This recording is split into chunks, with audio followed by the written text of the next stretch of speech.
4:30 na umaga nung ako'y magising. Pagkagising ko, ako ay nagliligpit na ng hinigan.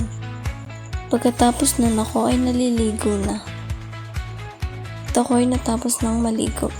Pagkatapos nun ako ay nagbihis at ako ay nakabihis na. Pupunta na lang sa school.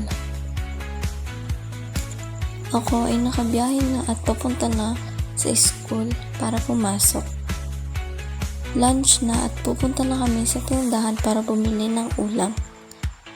Kami ay nasa tindahan na at bumibili na sila ng ulam.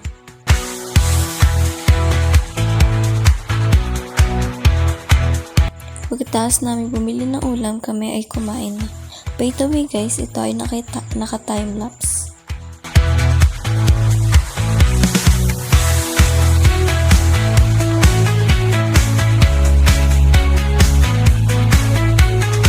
After ng klase namin sa hapon, kami ay naglilinis na.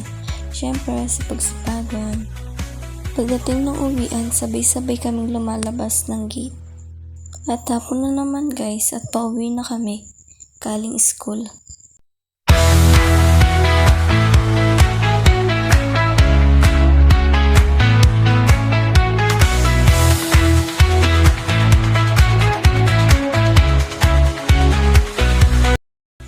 After ilang minutes ng biyahe namin, kami ay nakarating na sa bahay.